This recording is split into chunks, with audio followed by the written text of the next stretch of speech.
आपको श्री गोपाल नारसन का नमस्कार।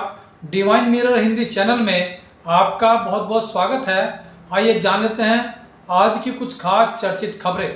लोकसभा चुनाव प्रक्रिया के बीच में ही दिल्ली के मुख्यमंत्री अरविंद केजरीवाल को ईडी द्वारा गिरफ्तार कर लेने पर उनकी पत्नी सुनीता केजरीवाल ने भाजपा और प्रधानमंत्री नरेंद्र मोदी पर सत्ता के अहंकार में अरविंद केजरीवाल की गिरफ्तारी का आरोप लगाया है।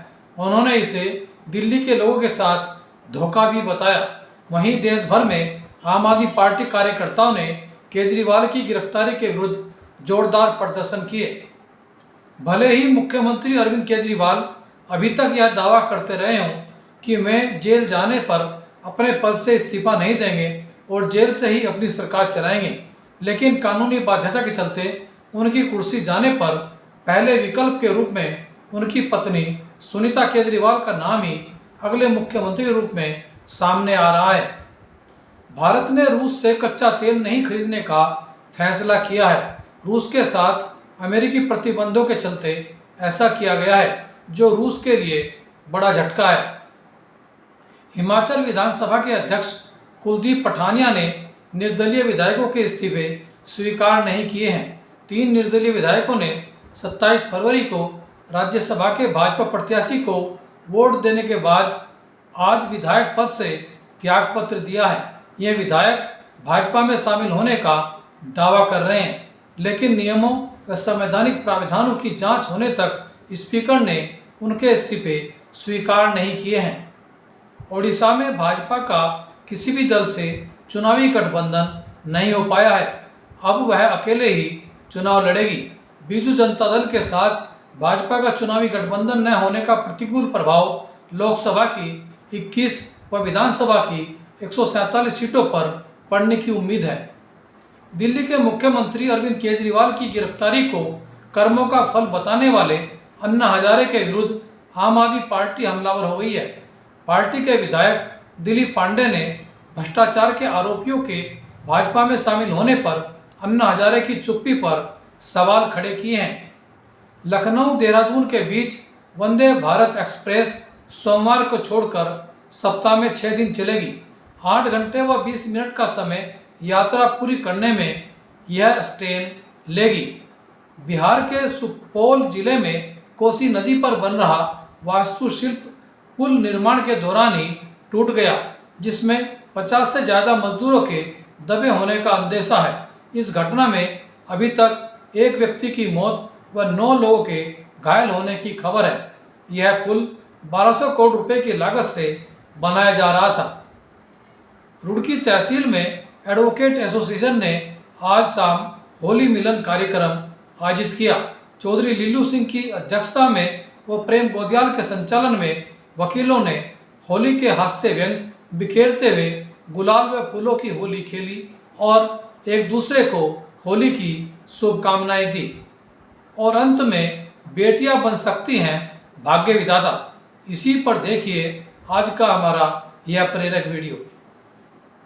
अपनी प्लेट में 2 तरह की आइसक्रीम का मजा लेती सुनीता ने अपने देवर विनोद को कहा, क्या देवर जी, तीसरी बेटी होने पे कौन पार्टी देता है? अब तो दहेज के पैसे जुटाना शुरू कर दो। अपनी भाभी की प्लेट को देख हंसते हुए विनोद ने कहा, अरे भाभी, आप क्यों चिंता करती हैं? घर में खुशी आई थी तो सबके साथ बांट लिया, और फिर बेटियां तो अपना भाग्य लेकर आती है। अपने देवर की बात सुनकर सुनीता मुस्कुरा के रह गई, जबकि असल में दिल खुशी से झूम रहा था देवर के घर तीसरी बेटी का जन्म जो हुआ था। खुद सुनीता के 2 बेटे थे और इस बात का खूब घमंड रखती। 2-3 दिन में सारे मेहमान चले गए। अब घर पे थे तो विनोद, रुचि और 3 बेटियां, मानवी, अंकिता और तीसरी बेटी जिसका नाम सबने प्रीति रखा। समय अपनी रफ्तार से चल रहा था। बच्चियां एक से बढ़कर एक थी, चाहे पढ़ाई हो या घर में माँ की मदद करना। घर की दीवारें बेटियों की बनाई खूबसूरत पेंटिंग से सजती और अलमारियां उनके जीते हुए मेडल और ट्रॉफी से। 3 बेटियों की किलकारी और हंसी से विनोद और रुचि का घर गुलजार रहता। सुनीता कोई भी मौका नहीं छोड़ती रुचि को एहसास दिलाने का कि वो बेटियों की माँ है। देख रुचि, चाहे जितने इनाम जीत ले ये लड़कियां, पर दहेज तो फिर भी लगेगा। जोड़ना शुरू किया कि नहीं? रुचि अपनी जेठानी की बातों से जब घबरा जाती तब विनोद समझाता, बेटियां अपना भाग्य लेकर आई है रुचि, हमें तो बस उन्हें सही राह दिखानी है, फिर देखना किसी भी बेटे वालों से कम नहीं है हमारी बेटियां। जब कोई पूछता कि विनोद जी कब तक आप किराए के मकान में रहेंगे, अपना घर क्यों नहीं बनवाते, हंसकर विनोद कहता, जब मेरी बच्चियां कुछ बन जाएगी तो समझो मेरा मकान भी बन जाएगा। फिलहाल तो मुझे मेरी बच्चियों का भविष्य बनाना है। समय अपनी गति से बढ़ता गया। रुचि और विनोद की तपस्या रंग लाई। मानवी की बैंक में नौकरी लग गई, अंकिता सीए करके जॉब में आ गई और प्रीति इंजीनियरिंग करके दिल्ली में जॉब करने चली गई। बड़ी मम्मी कल माँ पापा की एनिवर्सरी की एक छोटी सी पार्टी रखी है, आप सब समय से आ जाना। मानवी ने अपनी बड़ी मम्मी सुनीता को फोन करके पार्टी का इनविटेशन दे दिया। सारी तैयारियां तीनों बहनों ने बहुत ही मन से की थी। शहर के सबसे अच्छे होटल में पार्टी हॉल बुक था। खाने की मेनू में सारी चीजें चुन चुन कर तीनों ने रखी थी और माँ पापा का गिफ्ट वो तो एक सरप्राइज था सबके लिए। पार्टी वाले दिन सुबह सुबह प्रीति भी दिल्ली से आ गई। प्रीति के आते ही घर में एक रौनक सी आ गई। ये क्या माँ, बालों में कैसी सफेदी सी आ रही है, ऐसे जाओगी क्या पार्टी में? प्रीति ने कहा तो रुचि ने हंसते हुए कहा, मुझे कौन देखने वाला है वहां, अब तो तुम बच्चों के दिन है। नहीं माँ, अभी चलो पार्लर। और प्रीति अपनी माँ को लेकर के पार्लर चली गई। हल्के मेकअप और सुंदर सी साड़ी में अपनी माँ को सजा सवार दिया प्रीति ने। विनोद के लिए एक शानदार सूट तैयार था। सूट को देख आंखें झलक उठी थी विनोद की। शाम होते ही सब तैयार होकर हॉल की ओर निकल पड़े। मेहमानों से हॉल भर गया। सबकी बधाइयां स्वीकार कर रुचि और विनोद ने एक दूसरे को माला पहनाई और केक काट कर एक दूसरे को खिलाया। सब विनोद और रुचि के भाग्य को सराह रहे थे। सुनीता भी आई थी पार्टी में अपने पति और दोनों बेटों के साथ। पार्टी की भव्य तैयारी देख सुनीता जलन से भर उठी।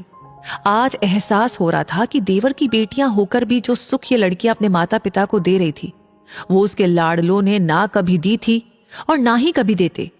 तभी प्रीति ने माइक पर अनाउंस किया, नमस्कार, हमारे बुलाने पर आप सभी आए उसके लिए बहुत सारा शुक्रिया। अब समय है मेरे पापा माँ को गिफ्ट देने का, जो हम तीनों बहनों ने अपने माँ पापा को दिया है, लेकिन इसके लिए बाहर लॉन में चलना होगा सबको। ये क्या है प्रीति? जब विनोद ने धीरे से प्रीति से पूछा तो हंसते हुए मानवी ने कहा, हाँ बस चलिए पापा, और खुद देख लीजिए। तीनों बहनें आंखों ही आंखों में इशारे करके हंस रही थी। सारे मेहमान कौतूहल से बाहर आए। लॉन में एक चमचमाती नई कार खड़ी थी। सारे मेहमान तालियां बजाने लगे। वाह भाई वाह, बेटियां हो तो ऐसी। पापा बाप के स्कूटर का मजा तो ये नहीं दे सकती, पर अब हम सब एक साथ स्कूटर पे बैठ भी तो नहीं सकते, इसलिए आज से इसकी सवारी होगी। सारे मेहमान अंकिता की बात सुनकर हंस पड़े।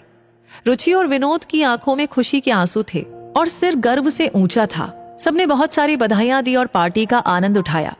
सुनीता भी गई बधाई देने।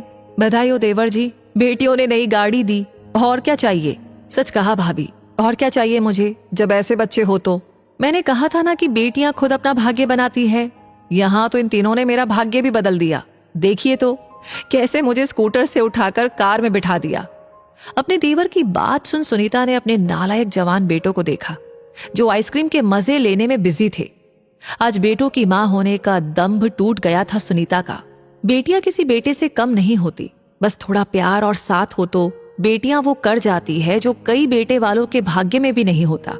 वैसे इस कहानी को सुनकर के आप कहीं खो गए हैं, वापस आइए और जरा बताइए कि कहानी के बारे में आपकी राय क्या है, आप क्या कहना चाहते हैं। साथ ही साथ इसे शेयर करना बिल्कुल ना भूलें और हमेशा ऐसे नोटिफिकेशंस आपको मिलते रहे स्टोरीज के, उसके लिए हमारे पेज को फॉलो कर लीजिए। मिलेंगे जल्दी ही, तब तक के लिए धन्यवाद।